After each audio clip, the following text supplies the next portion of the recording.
I know that I've had several people asking me about getting the ChemDraw plugin working on their computers. What I can tell you is it'll work with any 32-bit operating system, XP, Vista, or Windows 7. The only 64-bit operating system it works with is Windows 7. So when people have problems installing it, usually the problem is they're using Windows Vista 64-bit version. And I've been working with the publishers today. Microsoft no longer supports that. ChemDraw no longer supports that. And so they say upgrade to Windows 7. I know that's a problem. So if anyone has that issue, I know there's a student version of Windows 7 available for $69 in the bookstore, if that's an option for you. Otherwise, I'm trying to get it installed onto the cluster computers. That's a lot more work than I anticipated. So I don't know yet how soon I'll be able to have the ChemDraw plugin put on there, or if they can do it this semester at all. But we're trying. Anyway, for this homework assignment, if there are a significant number of people who can't do that, get that ChemDraw plugin installed, please let me know if you're having difficulty, and I'll probably extend that or do something else in terms of the grading. I won't make your grade suffer because you can't install that plugin. So if you do have problems with the ChemDraw plugin, let me know. I would say if you have a friend's computer or another computer around that you have access to be able to install that on and do it there, that's an option too. So again, let me know if you have any difficulties. I need to have an idea about how many people are having trouble. Okay. Last time we were talking a little bit about various aspects of alkanes. We talked about how to name complex constituents when we have groups attached which are branched. We talked about the fact that alkanes can be connected in rings. And to do that, of course, you have to have two less hydrogens because you're exchanging two carbon-hydrogen bonds now for a carbon-carbon bond. And the naming systems are pretty much the same with a few little details, that is, you put cyclo in front of the name of the parent chain, which is always the ring. And depending on the position of the constituents, you may or may not need numbers, but you number around the ring in the direction that gives you the lowest numbers. And that hopefully should make sense as you go through more and more examples of that. The properties of alkanes are affected by the branching of them. One way in which that affects it is the intermolecular between molecules, the attractive forces, which we refer to as van der Waals attractive forces for alkanes, nonpolar molecules.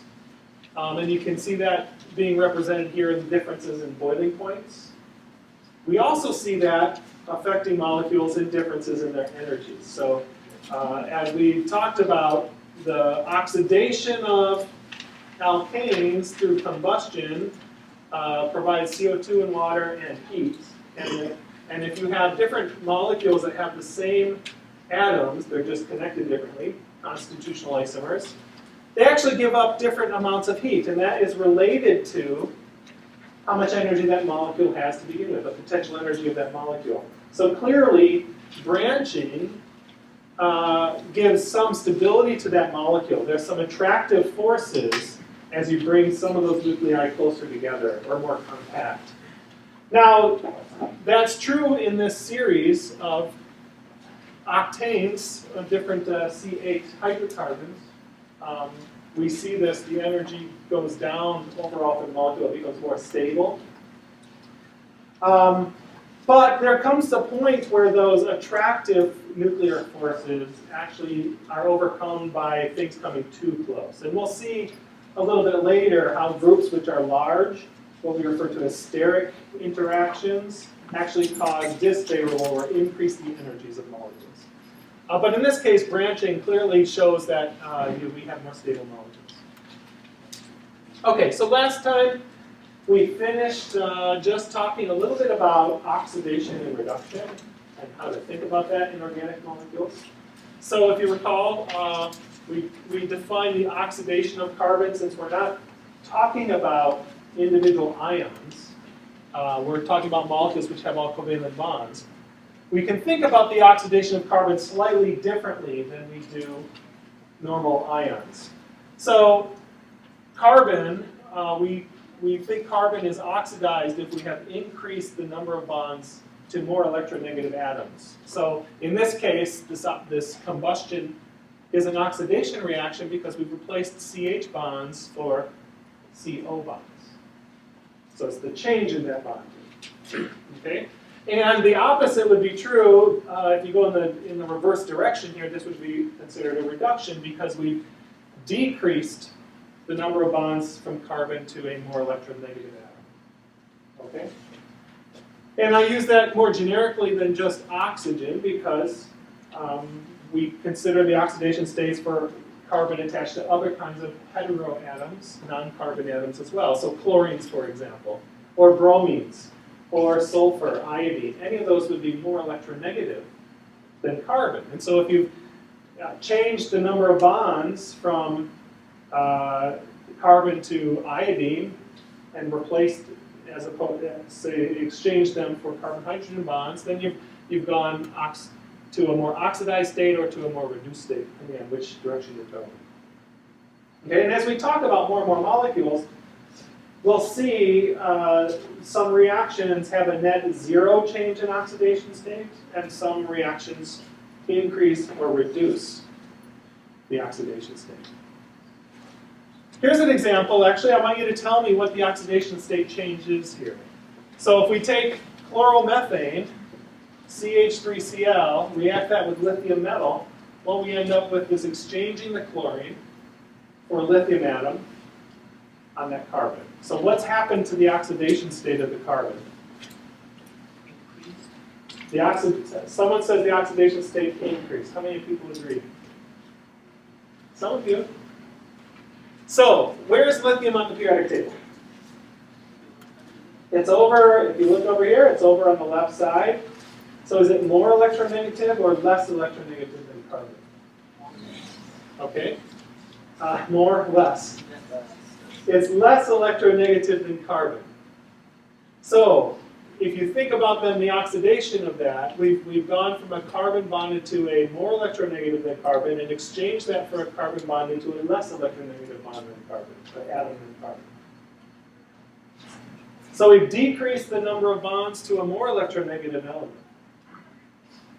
That's a reduction. Everybody say it, reduction. Okay, thank you. Now we're waking up. Another way in which we see oxidation reduction, when we change CH to carbon to another electronegative atom, we're really talking about a larger change in oxidation state. Actually, if you formalize it to the number of electrons, it would be a +2 or -2 change in oxidation state. This is also a difference in oxidation levels, just when we go from CH bonds to now new CC bonds. So if we go from ethane to ethene, we've changed the number of bonds from carbon-hydrogen to carbon-carbon. This is an oxidation. That is an example of an oxidation because although hydrogen isn't a lot different in electronegativity, it's slightly less electronegative than carbon. Okay, so when we introduce multiple bonds just between carbons and exchange that for hydrogens, that's also an oxidation. So these are different changes in oxidations, not quite as much if you were to formalize it. Maybe overall this would be a +1 change in oxidation state. Okay, but it's still an oxidation. Now, if you took something like, let's just give an example here.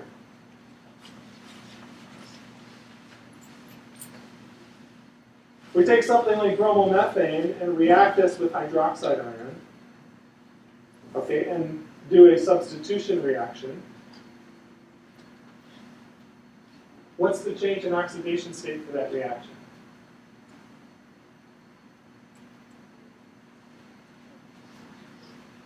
I hear one person say reduction. So what have we changed? We've exchanged a carbon-bromine bond and replaced it with a carbon-oxygen bond. So have we changed anything, really? Carbon is bonded to a more electronegative atom in the bromine, and it's also bonded to a more electronegative atom in the oxygen. We haven't changed the overall number of those types of bonds. So this is actually a no change in oxidation in that particular reaction.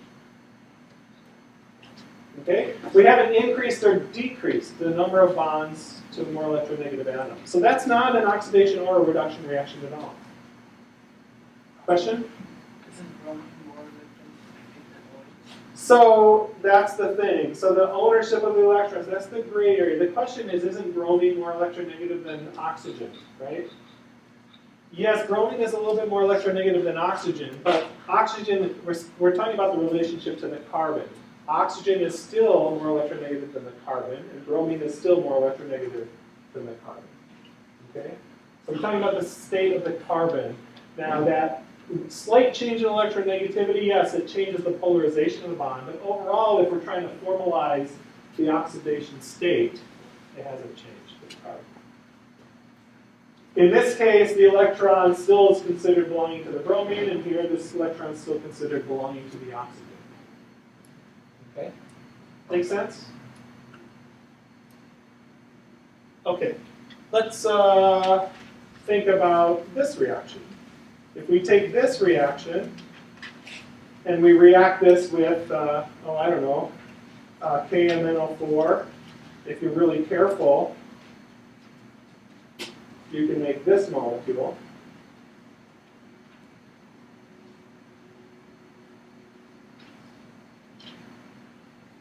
Okay?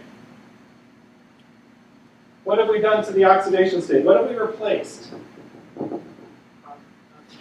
Yes, we've replaced a carbon-carbon bond for new bonds to oxygen. So what do you think is that process? Exactly. That's an oxidation reaction. Overall, we've oxidized. Okay? So that's what I want you to think about when we think about reactions and what's happening overall to the bonds and the relationship between the carbon and the oxygen, what happens. You need one more example? Let's take acetic acid, for example. And there's a reaction you'll learn later on, the reaction with lithium aluminum hydride. And overall, this will form ethanol. What's that process? Reduction. Exactly, reduction. We have 3 bonds from carbon to oxygen. Now we've gone back, the product has 1 bond to carbon and oxygen, and that's been replaced with hydrogens, which I didn't draw there. So this is a reduction reaction. Okay? Got it?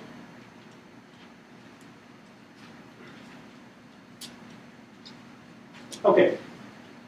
I want to move into talking a little bit more about the structures and hybridizations of molecules, because if we take a look at organic molecules which are not alkanes, in this example, the structure of ethene you can see shown here is not exactly what you would expect to see if the hybridization is like it is in methane, right?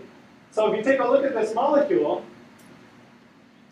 ethene has a double bond, carbon-carbon double bond, and the bond angle between the hydrogen-carbon-carbon here is about 120 degrees. Actually, it's a little bit bigger, 121.4, but close to 120 degrees. The HCH bond angle is also close to 120 degrees, exactly 117.2. And notice the bond length here between carbon and carbon is 134 picometers, or 1.34 angstroms.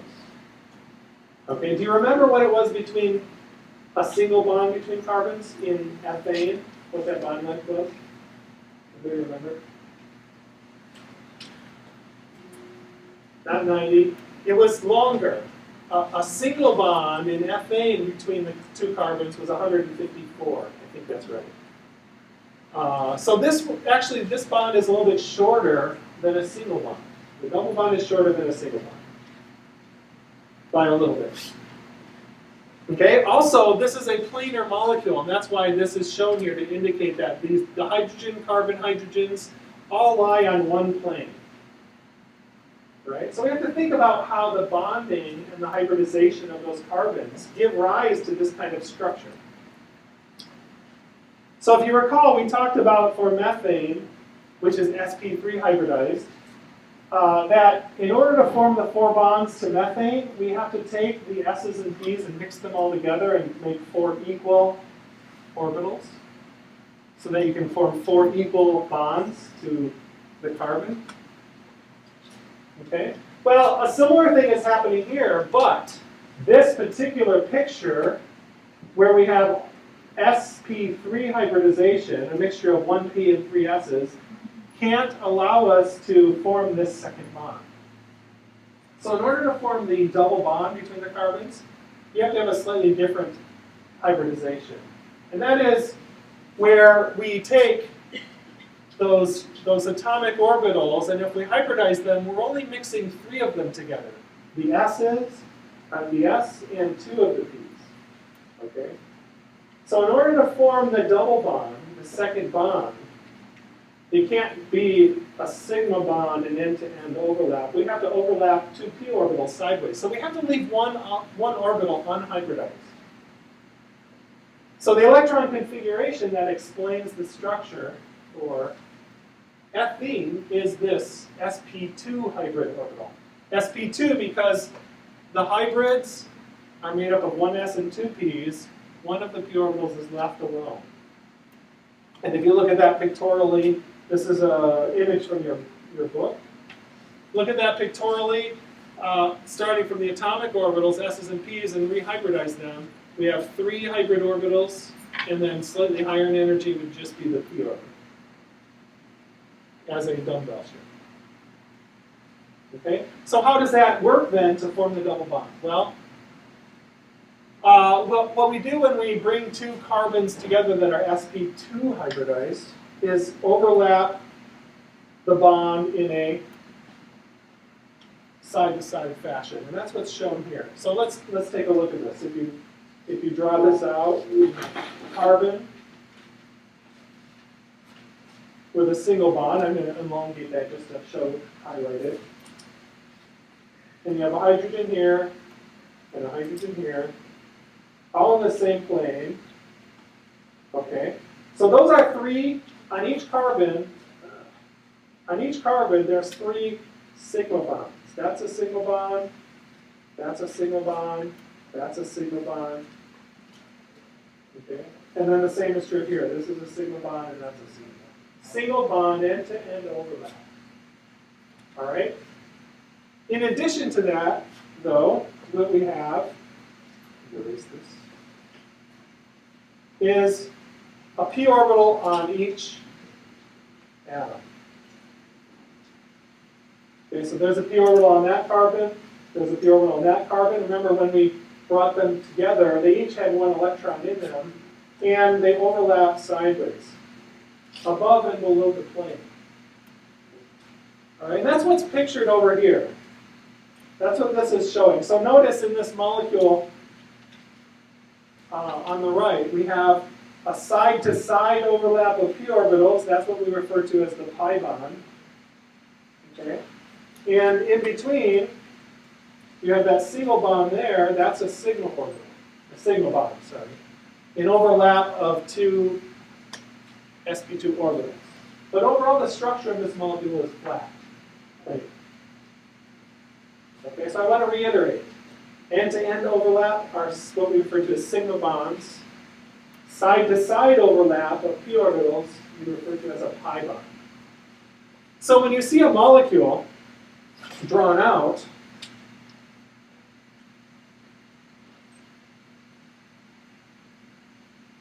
okay, and you see a double bond, one of those bonds has to be a sigma and one has to be a pi. You can only have a single sigma bond between atoms. So a double bond has 1 sigma and 1 pi. I keep reiterating that because it's a point of confusion every year for students to understand that difference in the bonding. Okay, so if you have something like an alkyne. This is acetylene. The structure of acetylene is explained by an overlap of 2 p orbitals on each carbon. So the structure looks more like a cylinder shape. If you look at the bond angles in acetylene, the hydrogen-carbon-carbon bond is 180 degrees. Notice also the bond length between the carbons is 1.20 angstroms instead of 1.24. So it's also slightly smaller. This side-to-side overlap requires a little bit closer orientation of the 2 atoms than an end-to-end overlap. And that's something we see often. The more multiple bonds we have between the atoms, the shorter the bond is. So in order to overlap 2 p's on each one, we have to leave 2 unhybridized in the hybrid state. So if you look at this molecule, CH, that's a sigma bond. Okay, and then between the carbons, there's 1 sigma bond and 2 pi bonds. And that's explained by taking only 1 s and 1 p and forming the hybrids. So you notice there's 2 sigma bonds on that carbon, 1 to the hydrogen, 1 to the carbon. Those are using the hybridized orbitals. And then the side-to-side overlaps give 2 additional bonds between them. All right. Okay, again, if I draw this out like I did for ethene, that's the picture of the orbital overlap. And it, as I said, it looks a little bit more like a cylinder. So again, if you have a carbon, sigma bond to a carbon, sigma bond to a hydrogen, sigma bond to a hydrogen, those are all the sigma bonds in the molecule. Then if we take 2 p orbitals on each carbon, there's 1 in this direction. I'm just going to color code them differently so you can see the 2 directions. There's 1 in this direction, and then there's 1 pointing out towards you and going away from you. Okay, so those are the p orbitals on each of the carbons. And to form then the bonds, this one overlaps like that. And this one is overlapping like that. Okay, does that make sense? You see that structurally, how that gives rise then to a molecule which is linear, 180 degrees apart for each of the bonds.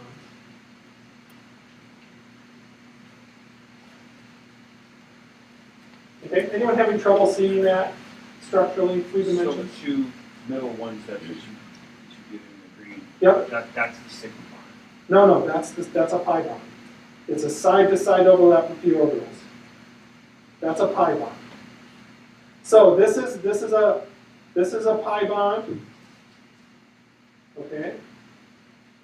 The blue one that I've drawn here is also a pi bond. So that triple bond is made up of 1 sigma and 2 pi's, 2 side-to-side overlaps of the p orbitals. But in order to accommodate that, it has to leave 2 of those on each carbon unhybridized as a p. This red one here in the middle, that's the sigma bond. That's the end-to-end overlap of the hybridized orbital. Okay, you get that picture?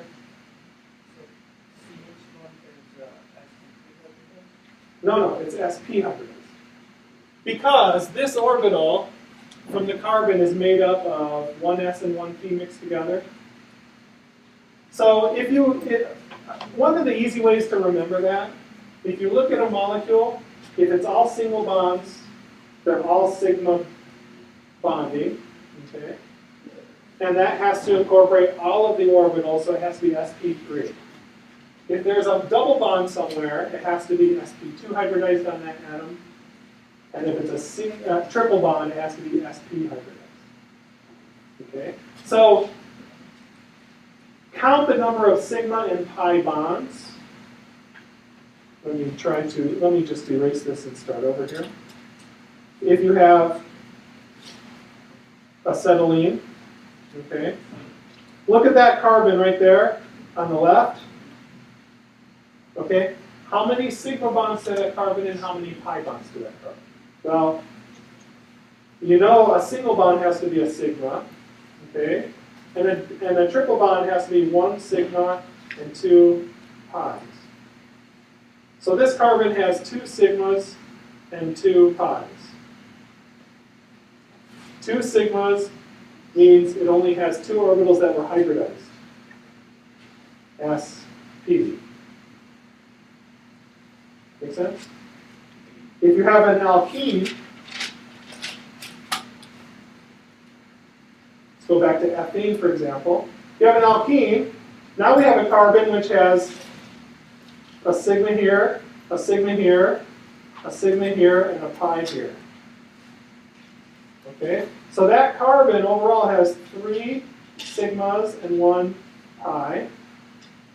To make 3 orbitals, to hybridize 3 orbitals, you have 1 s and 2 p's, right?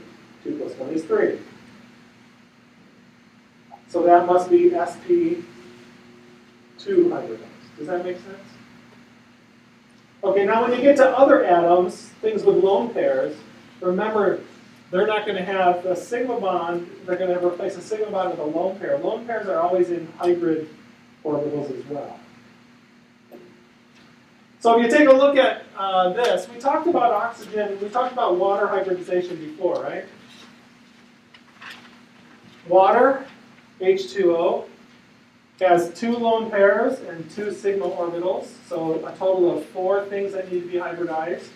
That has to be sp3, and we see the shape for that is a tetrahedral.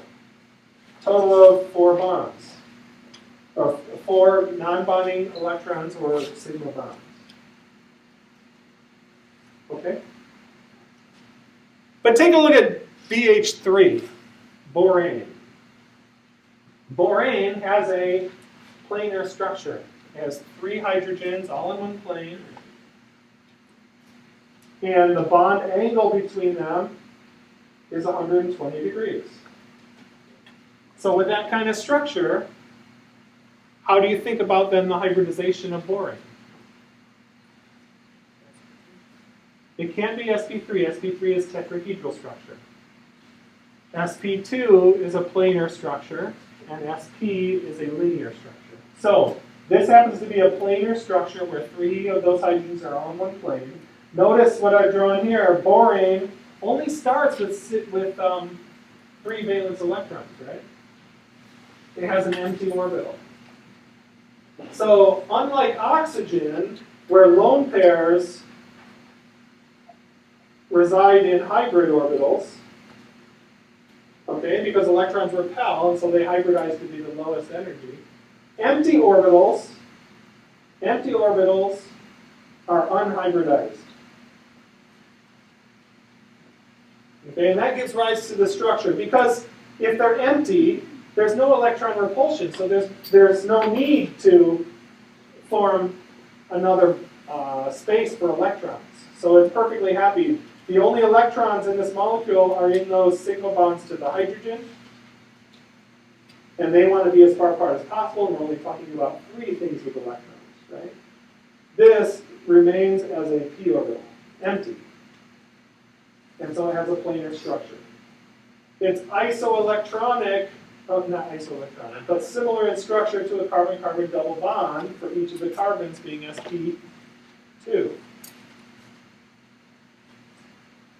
So again, if you think about the electron configuration for boron, S and P, okay, that's the electron configuration for boron, but it can't bind to 3 things in that way.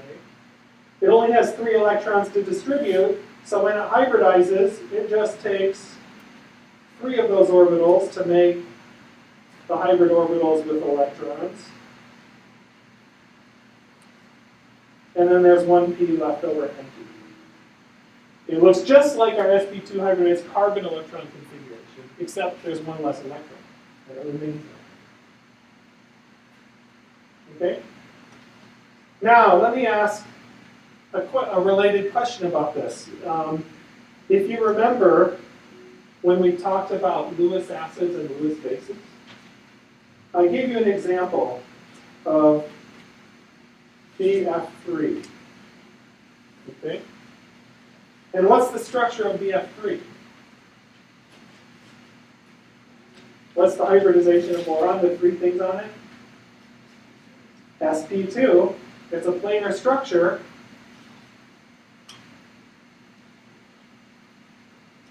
So those 3 fluorines are all in one plane. If we react that with a Lewis base donation, let's just take, what did I use? Ammonia. I took ammonia and there's an empty orbital on boron, and so I donated those electrons into the empty orbital and made a complex, right? Formed a sigma bond between them. What do you think happens to the structure of boron in that product?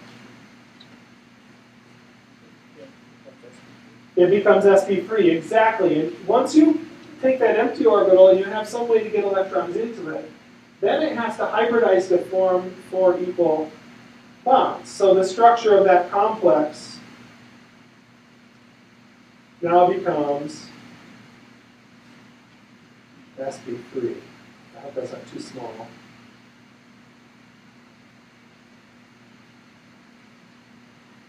Can you see that? Oh, did I draw that too small? We have a formal plus charge here, a formal minus charge here, but now the boron changes to an sp3 hybridization. It now has a tetrahedral structure because once it's filled with electrons, you get the electron repulsion. So when you have a molecule with one hybridization and you do a reaction which changes the electronic state of that, or by the way, the pi overlapping changes of side-to-side overlaps, we can change the hybridization from one to the other to best accommodate the new arrangement of electrons. Okay?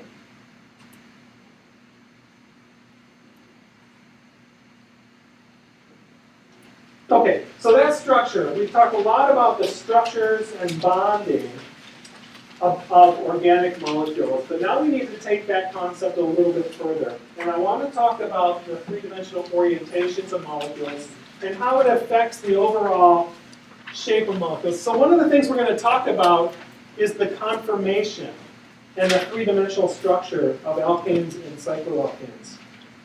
It is important to recognize that anytime we have a single bond between atoms, okay, that molecule is not just frozen.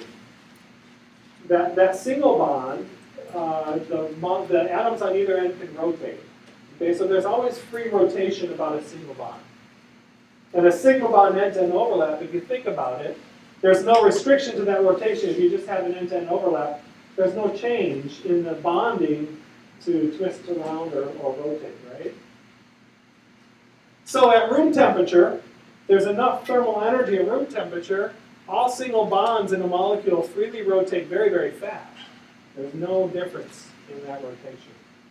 Now, if you were to take a linear alkane and tie it together in a ring, now you can't rotate around everyone. You can move it a little bit, but you can't have free rotation. Rings will constrain that rotation. Okay? So one of the aspects of this is that alkanes, in particular linear alkanes where we only have sigma bonds not constrained by any other things tying it together, they're always in constant motion. All right? If you were to take a snapshot of a molecule at a specific rotation relative from one end of the molecule to the other, then we would see some differences in how the groups relate to each other. Okay? Again, you can't freeze it out. It's happening very fast at room temperature. But if you could, we would see that as we rotate about a bond, we have different energetic interactions from one end to the other for the groups that are attached. This is what we refer to as different conformations or different conformers of a molecule. And sometimes it's useful to analyze those sort of frozen in time pictures to get some idea about how that structure impacts on reactivity and selectivity of reactions as we do various things to molecules. So we call this conformational analysis when we look at the different conformations of a molecule and how it might affect its properties. And so I want to take a look at this a little more closely. So there are some different ways in which you've seen me draw organic molecules trying to show the three-dimensional structure, right? you saw me draw bonds as a single bond. Let's just say, for example, carbon-carbon single bond. When I draw it like this, I'm implying that that bond is in the plane of the paper that we're drawing it on. Okay, so if you look at ethane, okay, we have a hydrogen here which is in the plane of the paper. So if these two bonds are in the plane of the paper, and we have a tetrahedral structure, the other two bonds have to be one coming out towards you and one going away, right? One coming out above the plane of the board and one going back behind the plane of the board. You've seen me represent this by using a wedge, a bold wedge. That indicates it's coming out towards you. And if I use a dashed bond, that means it's going back into the plane of the board. So this represents now the tetrahedral structure for that carbon. Okay? And I could do the same thing with this carbon. Okay? When I draw it this way, when I draw this sort of side view with wedges and dashes, and sometimes we just use it linearly,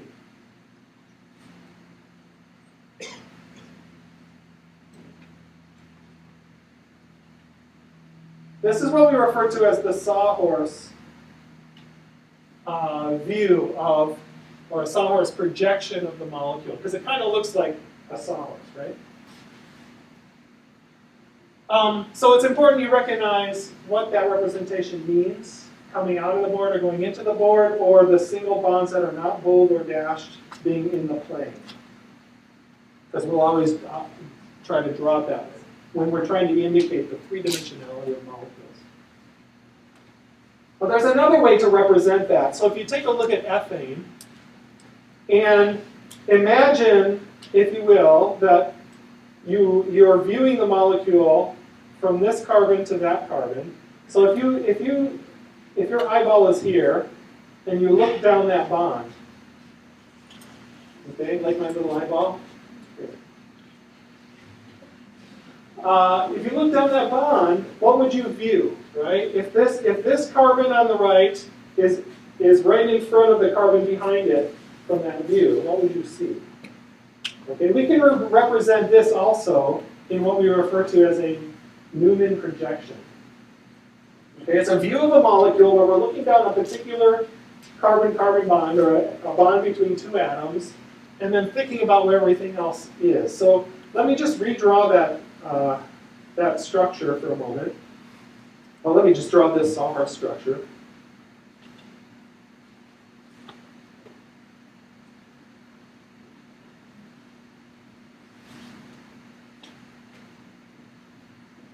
Okay. So if you think about that Sawhorse, ooh, it's a terrible Sawhorse. Anyway, I hope you get the picture. If you take a look at that molecule and you view it down this position, right?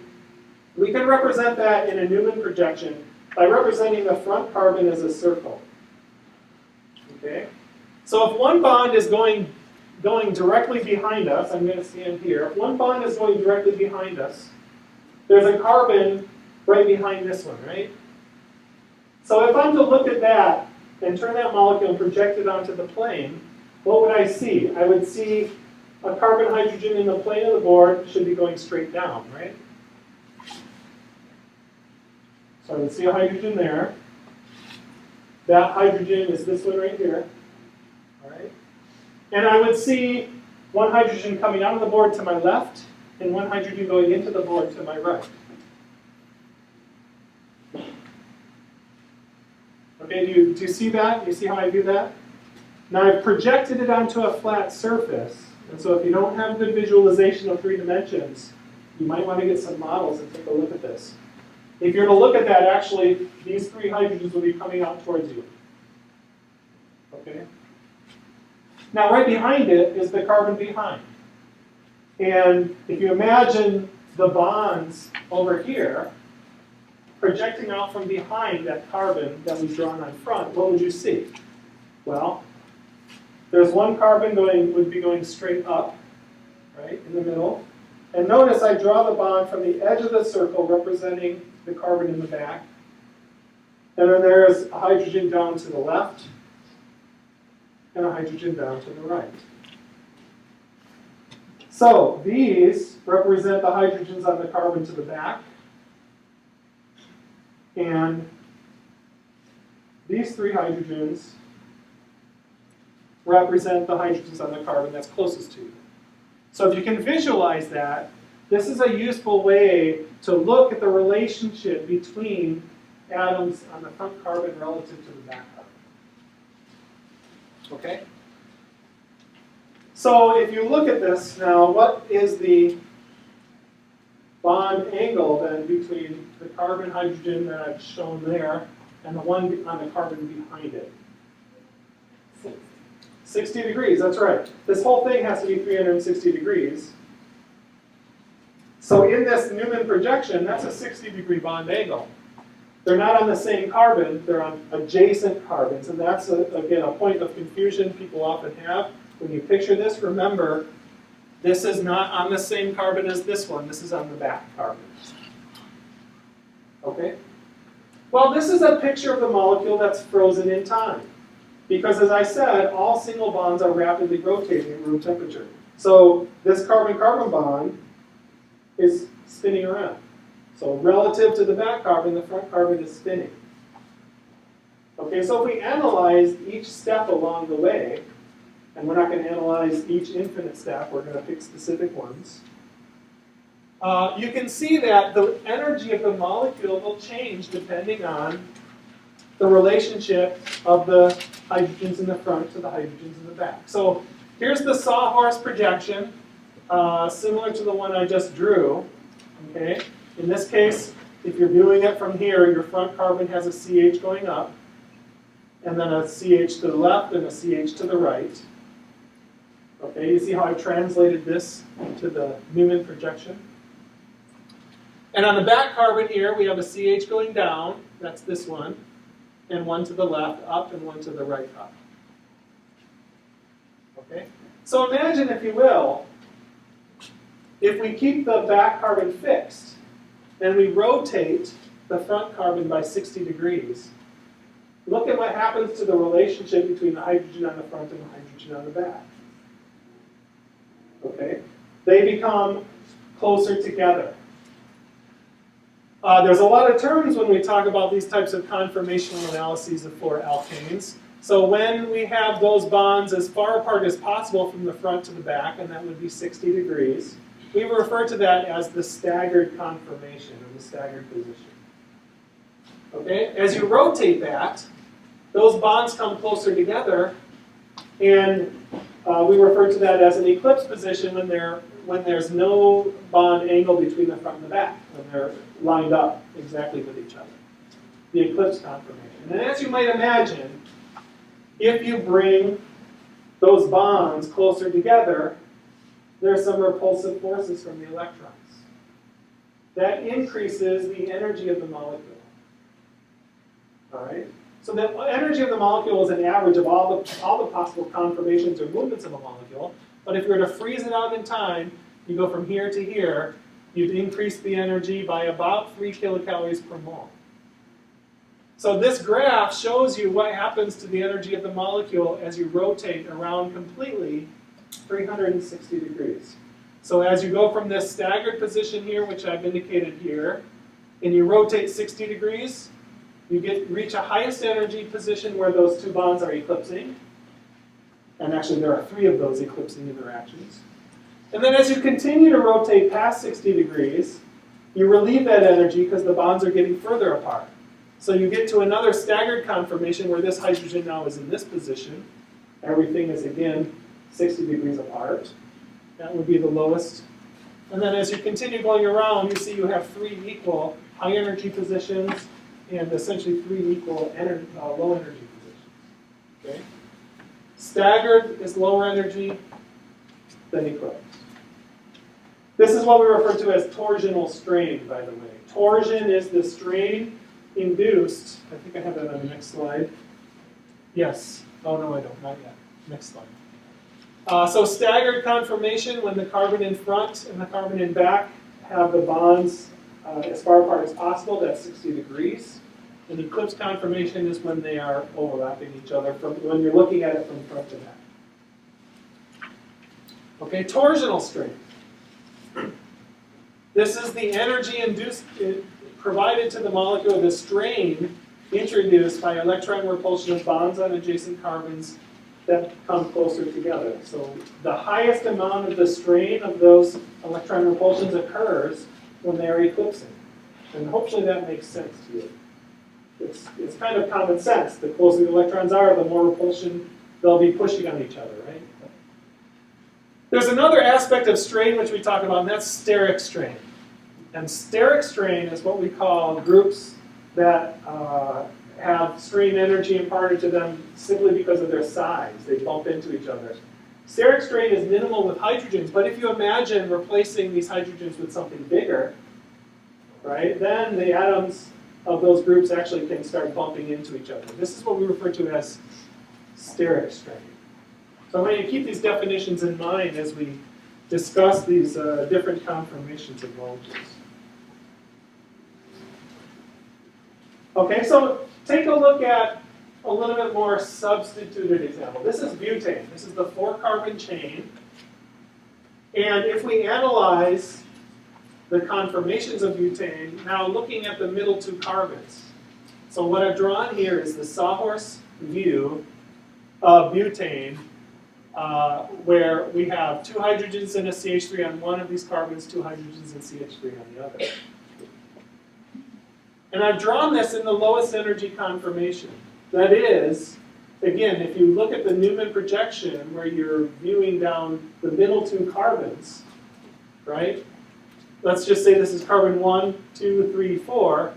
This is 1, 2, 3 is behind, and 4 is up there. Again, if you have trouble viewing this and visualizing this, get a set of molecular models so you can hold them in your hand and really look at these. So if you look at this particular conformation, this is a staggered conformation because all of the bonds from the front to the back are separated by 60 degrees. Okay? But not all of the groups are the same on the front and the back. We have 2 hydrogens and a CH3 methyl group here, and on the back 2 hydrogens and a methyl group. If you put the 2 largest groups, the one on the back and the one on the front, as far apart as possible, 180 degrees apart in this case, we define that as the anti-position. So yes, it's a staggered conformation, but the 2 largest groups are as far apart as possible as well. This is the anti-staggered conformation. And here you can see a little bit more projected view of that. If you want to really see how that looks in the space filling model, take a look at this. This is that anti-butane staggered conformation. Notice from the front carbon to the back carbon, 60 degrees between there. Notice how large that methyl group is if I look at that space filling model.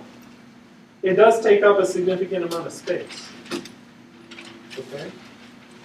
From this hydrogen to the hydrogen in the back, and from this bond to that hydrogen or that hydrogen 60 degrees, these groups are 180 apart on that. We're going to take a look next time at all the different conformations of butane. As we rotate that around, you'll see that those methyl groups actually come very close to each other. And that becomes a much higher energy